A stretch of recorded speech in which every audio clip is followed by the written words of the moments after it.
Mania Nyamboussou, André Dossa, Hakimi Seydou Osseni, bonjour, bienvenue en plateau. Bonjour.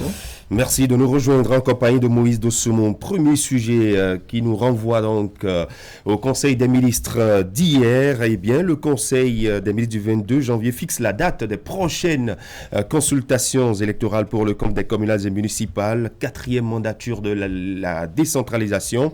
Au dimanche 17 mai 2020, le chef de l'État, Patrice Talon, a d'ailleurs pris le décret qui convoque le corps électoral. La machine électorale est ainsi officiellement lancée hier, Mania Nyamboussou. Oui, la machine électorale est officiellement lancée. C'est vrai que hier, quand la nouvelle est tombée et que Patrice Talon a convoqué le corps électoral pour le 17 mai prochain, il y a un peu comme, c'est pas une surprise des populations, alors qu'on ne devrait pas être surpris par cette décision. Patrice Talon a montré depuis qu'il est là, qu'il veille au respect des textes de la République et qu'il fait en sorte que tout se tienne à échéance donnée. Les élections communales, on savait déjà que les maires qui sont là vont être élus à telle date, et donc c'est normal qu'ils puissent convoquer le corps électoral en tenant compte du délai prescrit par les textes de la République. Sauf que ici, la question c'est de savoir si nous sommes déjà prêts pour le faire, parce qu'il y a effectivement une liste à actualiser. Est-ce que la liste est déjà actualisée? C'est un aspect que nous allons aborder tout à l'heure. C'est pratiquement dans 4 mois ces élections. Alors, c'est le deuxième rendez-vous électoral du quinquennat de Patrice Talon après les législatives. Alors, comment les voyez-vous venir, Hakimi Seydou Osseni? Est-ce que nous sommes techniquement et matériellement prêts? Non, je ne dirais pas que nous sommes techniquement matériellement prêts. La preuve, c'est que Herman tout à l'heure, dans sa chute avec Mansour Diapa, savoir si entre-temps, eh bien, les dispositions sont prises, notamment en ce qui concerne la mise à disponibilité des cartes d'électeurs, puisque c'est le COS l'EPI qui s'en occupe. Est-ce qu'au jour d'aujourd'hui, on peut faire le point de savoir qui sont ceux qui sont les nouveaux majeurs? Est-ce qu'on a une idée, je dirais, du corps électoral? Et donc, du coup, ça, ce sont les questions sur lesquelles on reviendra au fur et à mesure. Mais c'est quand même normal qu'avant, bien évidemment, échéance, qu'on convoque le corps électoral. On sait que c'est le 25 juin 2005 que l'actuelle mandature de la décentralisation, donc c'est-à-dire des maires et consorts, est mise en place. Et donc, le 25 juin prochain, un peu avant, il va falloir qu'on puisse changer l'équipe qui est à la tête de nos différentes mairies. Donc, le chef de l'État, au terme du Conseil des ministres de ce mercredi, convoque le corps électoral pour le 17 mai prochain. Nous sommes déjà pratiquement, mettons quoi, à 4 mois avant. Le délai, il est respecté parce qu'on est beaucoup plus dans un minimum de 3 mois, mais là, on est déjà à plus de 3 mois. Et donc, maintenant, on lance tous ceux qui sont concernés par le processus, on les envoie, comme vous aimez bien le dire, on les renvoie à leurs offices, afin que chacun puisse véritablement jouer sa partition pour qu'avant, donc, le 17, on puisse être prêt pour la tenue des élections. Il y a forcément... Du coup, techniquement, on sort ça, au fur et à mesure qu'on évolue, on fera le point d'étape pour savoir si techniquement les gens sont prêts. Il y a forcément des défis à relever, puisqu'il y aura, on connaît ces instances-là qui sont chargées de l'organisation des élections à la République du Bénin. D'un autre côté, on va parler des enjeux pour les partis politiques qui espèrent prendre part à ces consultations électorales. Alors, sommes-nous véritablement dans les délais, André Dossa, si on est à 4 mois pratiquement de ces élections-là? Oui, si c'est par rapport à la convocation du corps électoral, je crois que nous sommes dans les délais. Le fait même de l'avoir fait maintenant permet aux différentes formations politiques qui désirent participer à cette consultation électorale de vraiment se préparer, se mobiliser, parce que nous sommes, vous l'avez rappelé, à 4 mois de cette échéance. La question qu'on est en droit peut-être de se poser, c'est de savoir si l'organe en charge de préparer la liste électorale et la mettre à la disposition de la Sénat est prêt. Et aujourd'hui, par exemple, dans quelles conditions cette activité-là est en train de se dérouler? Je crois que oui, c'est vrai que le nouveau code électoral a bouleversé un peu le mécanisme d'organisation des processus électoraux dans notre pays, mais au même moment, il a quand même prévu des dispositions transitoires qui peuvent continuer d'organiser, de réguler un peu, de régir, n'est-ce pas, l'organisation des élections jusqu'en 2021. Et par rapport au COS l'EPI, le COS avait lancé, qu'il vous souvienne, l'actualisation en affichant donc les listes électorales, etc. Je crois que la suite, maintenant que le corps électoral est convoqué, c'est de faire en sorte que les prochaines étapes puissent également être lancé et se dérouler pour que dans 45 jours, à peu près le 17 mars, me semble, puisque le code électoral dit que à 60 jours de scrutin, il faut que la liste électorale soit prête et mise à la disposition de la Sénat. Voilà. Alors, on sait que le COSLEPI a été installé un peu tardivement, Moïse Dossoumo. Alors, les travaux qu'il faut faire, actualiser la liste et la mettre à la disposition de la Sénat qui se chargera donc d'organiser ces élections. Est-ce que, avec ce retard qu'on connaît dans le dépôt de la liste électorale, peut jouer sur la bonne organisation des élections? Non, à mon avis, non. Encore qu'au niveau du COS, je ne pense pas qu'ils soient aussi en retard que ça, même s'ils ont été installés tardivement. Encore que là, ce n'était pas, pas une installation très très tardive. Les délais ont été plus ou moins respectés, sauf un décalage de quelques jours, quelques semaines. Et le mandat finit normalement à la fin de ce mois. Et si pendant tout ce temps... on devait déposer la liste au plus tard le 15 janvier. Mais si au cours des 5 mois derniers, on n'a pas appris qu'il y a mal donné là-bas, c'est que tout se passe pour le mieux et que forcément, d'ici quelques jours, la liste sera déposée. Sinon, a priori, on n'a pas entendu de plaintes ou de rumeurs provenant du COS cette fois-ci. Donc je me dis que les choses se passent pour le mieux et que la liste doit être prête. Du côté de la Sénat, je pense que tout est déjà bien rodé là-bas, qu'il n'y a pas de difficulté pour lancer la machine et que tout se passera pour le mieux. C'est sur le plan de l'organisation matérielle et technique, je ne pense pas qu'il y a matière à s'inquiéter. Alors, une première expérimentation du nouveau code électoral après tout ce que nous avons connu pour les législatives dernières. Ces élections s'annoncent-elles à haut risque pour les formations politiques qui devront, une fois encore, batailler dur pour s'affirmer dans la perspective de ce qui nous attend en 2021? Hakim Seydou Seni? Non, batailler, normalement, pour engranger plus d'électeurs, c'est ça que les questions, plus de militants. Et d'ailleurs, la bataille a commencé de manière d'une autre et où on entend dire que voilà, il y a des débauchages, certains qui sont partis pour un parti grec. On entendra davantage, surtout que depuis hier, on sait que eh bien, le 17 mai prochain, on ira aux urnes pour les élections communales et municipales. Donc, du coup, eh bien, le mercato va se poursuivre, je dirais, la descente sur le terrain pour convaincre ICY, ça va se poursuivre d'une manière ou d'une autre. Ça va être, je dirais, l'actualité pré-campagne, ça, il n'y a rien à faire. Mais au même moment, le Conseil des ministres hier n'a pas que convoqué le corps électoral pour le 17 mai prochain. Il y a qu'on a donné des directives à l'endroit de certaines structures en charge de la mise à disposition aux partis politiques de certains documents.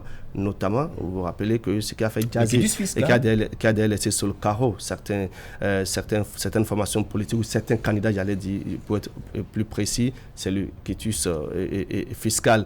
On a lu à travers, je dirais, les conclusions du Conseil des ministres que des instructions ont été données au directeur général des impôts au fin de mettre à disposition de tout parti politique, de tout candidat, ce fameux document, même si... il est demandé à toutes les structures de faciliter la tâche aux demandeurs d'un certain nombre de documents, ceux-là qui veulent participer. On est allé même plus loin pour dire que même si on n'a pas rempli toutes les conditions, eh bien, il faut en délivrer pour permettre, je dirais, à ce que, au fur et à mesure qu'on évolue, que les gens puissent, je dirais, se conformer, c'est-à-dire être à jour vis-à-vis du fisc. C'est là, simplement, que moi, j'ai un tout petit peu de pincement. Je suis un tout petit peu embêté. Oui, dites-nous, par rapport à quoi? Embêté par quoi? Par le fait que cette disposition, cette proposition qui est faite là aujourd'hui, avait été faite en son temps. Quand il s'est agi, je dirais, de la délivrance de ce quitus fiscal à certains candidats à l'occasion des législatives dernières. Et où on était catégorique pour dire on ne bouge pas d'un seul iota. On se rappelle que, eh bien, on a convoqué récemment les formations politiques pour le dialogue politique et à l'occasion aussi des propositions ont été faites, des propositions alternatives. Et parmi ces propositions, il n'était pas d'emblée dit qu'on a la possibilité de délivrer tel qu'il est proposé en ce moment. Donc je me dis que si c'est dans la dynamique de ne pas laisser sur le carreau certaines formations politiques, certains candidats qu'on prend cette disposition, j'estime qu'on aurait pu le faire aussi par le passé. Donc, qui peut le plus, peut le moins. Et donc, du coup, c'est seulement là que moi, j'ai je suis un tout petit peu embêté. Mais je ne l'explique pas le fait que... Vous voyez la différence qu'il y a entre les législatives et les communales et municipales, c'est que cette fois-ci, ce n'est pas 2 candidats. C'est-à-dire que c'est plus d'une centaine de candidats qu'on retrouvera sur les listes. Ce sont des élections un peu complexes. Il va même arriver que ce soit même des chefs de partis politiques qui soient obligés même de payer des quitus fiscaux, c'est-à-dire de payer, je dirais, les dus de certains candidats pour ces élections. Alors, donc, on commence déjà à pas voir, je dirais, qu'est-ce qu'il faut faire pour alléger la tâche aux responsables. Sinon, moi, j'aurais peut-être espéré voir qu'on reste toujours rigoureux sur cette histoire de quitus fiscal. Et puis, bon, voilà, quoi. Alors, une consigne, disons, rigoureuse, prise par le gouvernement, facile faciliter la tâche aux demandeurs de documents pour la constitution des listes de candidatures. Est-ce que vous pensez que c'est une consigne de plus et pourquoi on ne l'a pas fait quand il s'est agi des élections législatives? Doit-on faire ce débat? Je pense qu'on peut faire ce débat parce que c'est fait dans la délivrance du quitus fiscal, c'est une nouveauté. Tel que ça se faisait par le passé et tel qu'on l'a vu lors des législatives, c'était le jour et la nuit. Et beaucoup en son temps voulaient qu'il y ait une certaine souplesse parce qu'ils disaient qu'ils avaient la bonne volonté du pays, qu'il fallait leur faciliter certaines choses et qu'après on pourrait voir la suite. Mais ça a été une catégorie. Donc qu'est-ce qui a bien pu se passer entre, disons, avril-mai dernier et maintenant pour qu'on en vienne justement à cette souplesse? Il faut apprendre de ses erreurs. Justement, c'est là que je voulais en venir. On a peut-être pu constater qu'on a été trop rigoureux, qu'on est allé trop loin et qu'il fallait maintenant descendre un peu, faciliter les choses aux gens. Si c'est dans cet esprit, c'est bien. Mais je dis qu'en son temps, on aurait pu faire les choses autrement pour que les choses se passent mieux. Mais bon, ça c'est le passé. Bien souvent, les consignes sont données, André Dossa, mais c'est dans la mise en application que ça pose problème. Doit-on espérer que cette fois-ci, ceux-là qui sont chargés de délivrer ces documents puissent prendre la mesure de la chose et le faire dans les règles de l'art? Moi, je crois que éviter les brouilles. Je crois que cette nouvelle décision, cette souplesse introduite dans la délivrance du quitus fiscal doit sans doute être considérée comme l'une des nombreuses réponses données aux recommandations du dialogue politique qui a eu lieu, qui vous souvenez, qui me l'a rappelé. Les participants ont effectivement évoqué cette question. Et désormais, que vous soyez à jour ou pas, on vous délivre votre quitus fiscal et on va y consigner ce que vous devez. Et voilà, donc le candidat pourra participer aux élections. Pourquoi ne l'avait-on pas fait à l'époque? Je crois que ça ne servira à rien aujourd'hui de pleurer sur le lait renversé. Ce qui est passé. Et regardons vers l'avenir. Aujourd'hui, c'est que, qu'on en soit à jour ou pas, que l'on ait payé tous ses impôts ou pas, on pourra participer aux élections. C'est au moins ça de gagner. Souhaitons que davantage de décisions, de diligence puissent être accomplies pour toujours faciliter les choses, améliorer les choses, sans que cela soit aussi considéré comme un manque de rigueur ou comme une régression sur le plan donc, de la rigueur. Oui, la diligence, elle doit être faite seulement du côté de ceux-là qui sont chargés d'exécuter les tâches ou ça doit être vice-versa. Les demandeurs aussi doivent jouer leur partition. Cette mesure d'assouplissement, pour ma part, elle intervient à un moment où il faut effectivement prendre exemple sur ces erreurs et évoluer. C'est vrai que le compte-rendu du Conseil des ministres a dit qu'il a instruit les administrations chargées de délivrer le quitus fiscal de pouvoir donner le quitus, même si l'individu ou même si le candidat n'est pas à jour de ses cotisations, quitte à après exiger le paiement de ce truc. Donc du coup, ça veut dire quoi? On donne le document d'abord pour que puisse aller aux élections, donc ça permet à tout le monde d'y participer, et on prend après les choses. La question, André a bien fait de le faire tout à l'heure, il y a des mesures transitoires, sinon quand on parle de l'organisation de cette élection, on peut se poser des questions. Pour celui qui par exemple est attaché au code électoral qui a été corrigé, à NIP, et si ça, on se pose des questions. Toujours est-il que les élections vont avoir lieu et on attend rapidement de voir ce que ça va donner sur le point de la mise en œuvre de ces dispositions. Quel enjeu pour les partis politiques à partir de cet instant? Non, l'enjeu c'est d'abord d'y participer et l'enjeu c'est de faire le plein dans les urnes pour continuer à avoir un chapitre, participer à tout ce qui se passera comme élection par la suite. Parce que n'oublions pas que la plupart ne sont pas encore à l'Assemblée actuellement. Il n'y a que 2 partis de la mouvance.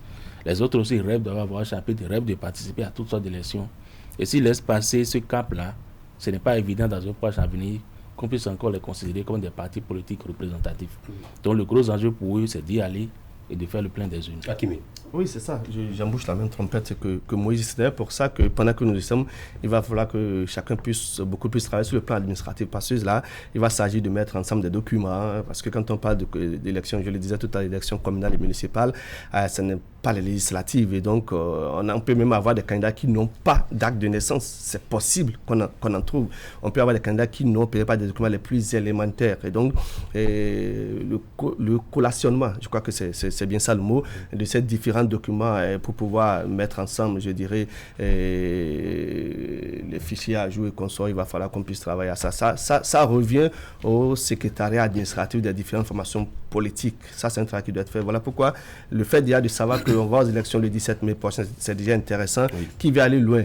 Maintenant, ça monture, on fait un travail en amont sur le conseil administratif et au même moment, on fait un travail politique, c'est-à-dire aller convaincre, parce que c'est une réalité. Je suis d'accord avec Moïse que quand on va perdre le cap des municipales et des communales, franchement, ça veut dire qu'on n'est plus une formation politique. Donc, chacun se battra aussi bien au niveau donc, du bloc républicain de l'Union progressiste que des forces Kodoupen Bénin émergents, Moël Bénin, l'UDBN et consorts. Donc, tous les partis, tout le monde voudra prendre part à cette élection. Et donc, du coup, il faut travailler à ce qu'on puisse avoir véritablement ce tableau-là achalandé de formation politique pour que le choix puisse être donc fait par les populations, les citoyens, les votants. Oui, ça va demander parfait à Nimoussou. Oui, c'est là que réside en fait le gros piège, parce qu'effectivement, quand on va plus pas à 2 élections successives, on se voit retirer le titre de parti politique. Donc, je pense que cette mesure d'assouplissement participe du fait qu'il ne faut pas dire après, oui, on a eu des soucis pour avoir le quitus fiscal, ce qui a fait qu'on n'a pas pu présenter des candidats à ces élections communales. Je pense que les partis politiques qui sont déjà sur le terrain, et l'enjeu déjà c'est quoi? Nous avons plus de 3000 candidatures pour 546 arrondissements. Il faut vite se mettre à la tâche pour ne pas être surpris. Oui, vous avez quelque chose à ajouter, André Dossat? Rapidement, on dit à Emmanuel qu'il faudra considérer le nombre d'élections, de participation qu'à partir du moment où les partis ont obtenu leur existence légale, je crois. Il dit aussi, pour finir, et pour s'inviter un peu à Akimé, qu'il ne devrait plus avoir de candidats sans acte de naissance, puisque les citoyens des hameaux les plus reculés ont obtenu gratuitement les actes de naissance. Oui. Moïse disait que si le COS, je fais peut-être une machine en arrière, que si le COS n'a rien dit, ça veut dire que les choses se passent normalement. Peut-être que c'est un COS qui a fait l'option de ne pas être bavard. Oui. Il faut avoir le problème de le dire. Donc, pendant que oui. Ce COS a aujourd'hui, mettons, 45 jours pour tout à fait. Pour te donner la liste. C'est-à-dire, si on doit respecter le nouveau code, les délais sont là, c'est 120 jours, extrait la LEIP du registre national, tout ça, c'est pas encore bien prêt. Nous verrons 60 jours rigoureusement, il faut que la liste soit. Il faut mettre les moyens à la disposition. Ah, vous voulez dire qu'il n'y a pas de moyens mis à la disposition du COS? En tout cas, nous aurons l'un des responsables sur ce plateau, nous ferons l'effort d'emmener l'un des responsables du COS Lépi pour nous parler du travail qui est fait depuis et si ce COS a les moyens pour véritablement mettre à la disposition de la Sénat la liste électorale actualisée. Très rapidement, nous allons aborder un sujet. Il s'agit donc de cette décision du Conseil des ministres, ce projet de décret portant transmission à l'Assemblée nationale du projet de loi relatif à l'insertion et à la réinsertion professionnelle des bénéficiaires de bourses d'études et de bourses de stage. On sait que chaque année, l'État octroie des bourses aux étudiants méritants et des bourses de stage également aux citoyens pour aller se faire former à l'extérieur. Mais que deviennent-ils à la fin de leur formation? Grosse interrogation. Il y en a qui ne reviennent plus au pays pour servir leur pays. André. Oui, je suis sûr que vous avez connu durant votre cursus des camarades qui ont été brillants et qui, par exemple, après le bac, ont obtenu des bourses au Canada ou je ne sais plus où, mais qui sont devenus... Depuis des années, qui sont restés, qui ne sont jamais rentrés au pays. Beaucoup d'autres encore ont bénéficié des bourses moindres et qui, quand même, trouvent le moyen de rester dans les pays où on a pu les envoyer. Aujourd'hui, le gouvernement béninois a décidé de faire en sorte que tous les bénéficiaires des allocations, que ce soit au plan interne qu'à l'extérieur, puissent s'engager à mettre à la disposition de l'État pendant une certaine durée leurs compétences. Les compétences acquises grâce justement à cet accompagnement du Trésor public. Et tout ceci va reposer sur une loi dont le projet est déjà transmis au Parlement. En réalité, c'est un mécanisme, je dirais, assez astucieux de la part du gouvernement pour empêcher la fuite des cerveaux. Ailleurs, vous savez, je crois que même ici, on en trouve, il y a des organismes qui sponsorisent des études. Et lorsqu'on vous sponsorise, vous finissez vos études, vous vous mettez à la disposition de cet organisme-là, ou encore l'entreprise qui vous recrute rembourse l'organisme qui a accompagné vos études. En Occident, on voit souvent des gens dont on a financé les études, dont l'État a financé les études, mais qui continuent de rembourser jusque parfois à quelques encablures de leur retraite.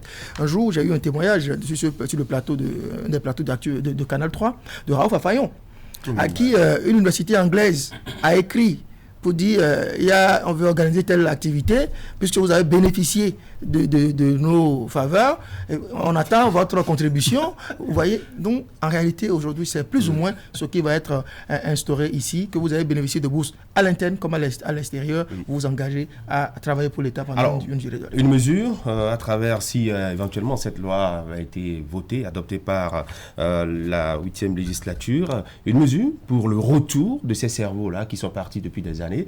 Est-ce que les conditions d'employabilité sont véritablement réunies pour que ceux-là reviennent servir leur pays? Non, on ne va pas se cacher sur les conditions d'employabilité pour se foutre de l'État. Parce que c'est de ça qu'il est question. Quand vous avez été propulsé par l'État et que vous estimez que cet État n'est pas en mesure de vous employer dans les conditions optimales et que vous décidez de rester, de ne plus rentrer, ça c'est se foutre carrément de l'État. Et c'est de ça que les questions. Je crois que pendant que nous sommes sur la mesure, si la loi, elle en arrive à être votée, il y a que, on va peut-être aller au-delà de la loi. On va peut-être proposer aussi, ça c'est une réalité, d'autres conditions, parce que de plus en plus, eh bien, il faut quand même, comme on a l'habitude de le dire, qu'on puisse en arriver à faire, à travers à ce que la trilogie, un homme, une mission, des moyens, soit la chose la mieux partagée. C'est vrai que c'est pas aussi trop facile, mais j'estime que si vous avez bénéficié d'une bourse de l'État pour une formation bien précise, dès que vous avez fini, tout au moins pour une période donnée sur 2 ou 3 ans, parce qu'en le disant ainsi, je ne crois pas que l'État dise que vous venez travailler ad vitam pour l'État béninois, non, pas du tout. Tout au moins sur une période d'1 an, 2 ans, 3 ans, permettre à ce que les gens puissent profiter de votre expérience. C'est même bien spécifié dans le relevé du Conseil des ministres. Donc, je veux même qu'on aille au-delà de cette loi à l'endroit des étudiants bénéficiaires des bourses et consorts. Il y a même dans certaines structures, beaucoup plus au niveau des formations sanitaires, des gens qui vont dans des zones reculées.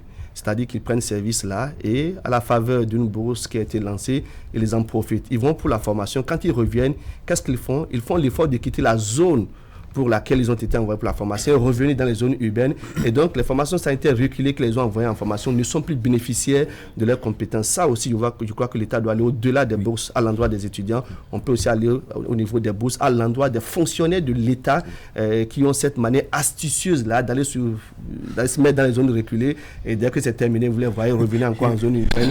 Et puis voilà quoi. Donc, je crois que c'est intéressant, mais qu'ils aillent au-delà. La loi, elle ne sera pas rétroactive. Herman Parfait à Niamboussou, c'est dire donc que c'est ceux-là qui désormais bénéficieront des bourses d'études et qui seront concernés et qui seront pris en compte par ce contrat d'engagement. Si vous voulez, en position, j'ai peur que cette loi vienne scléroser davantage les cerveaux. C'est vrai que nous militons tous pour le retour des cerveaux, mais je prends un domaine très simple.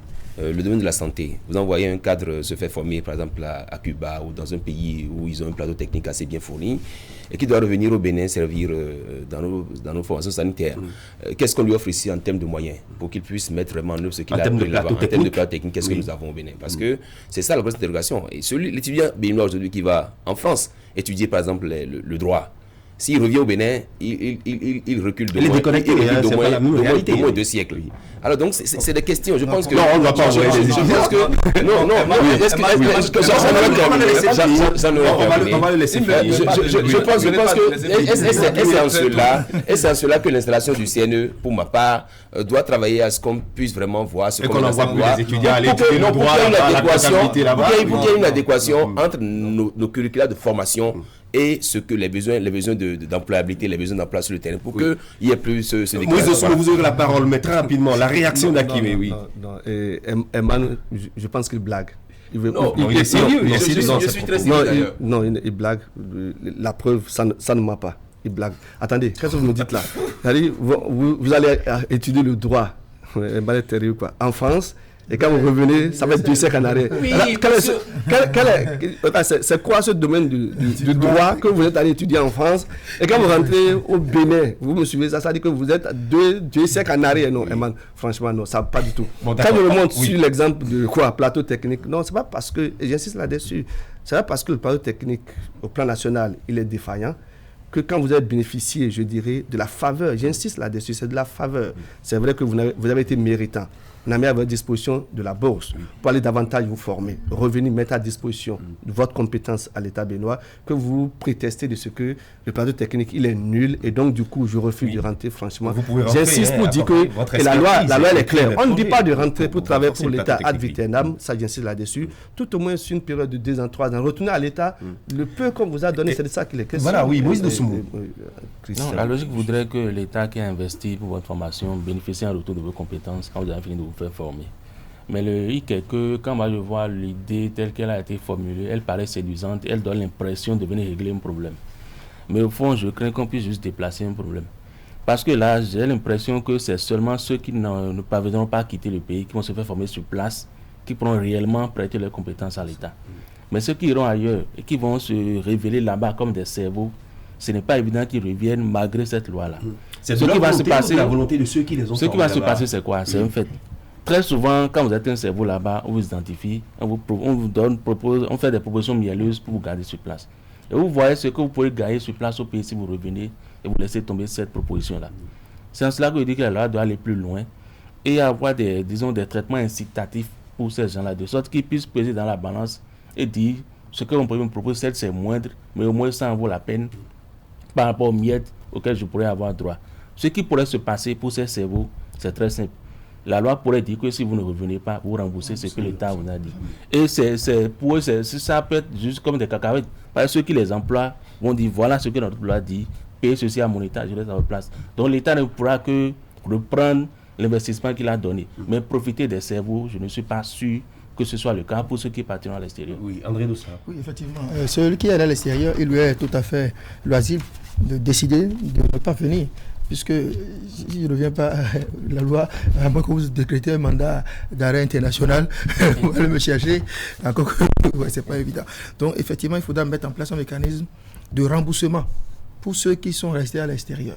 Mais je crois que c'est quand même, ce serait bien, ça va même aider l'État à régler un certain nombre de problèmes de renouvellement du personnel de la fonction publique et ainsi de suite. C'est une bonne idée d'un point de vue et je crois qu'on gagnerait à l'expérimenter. Et puis après on pourra tirer. D'accord.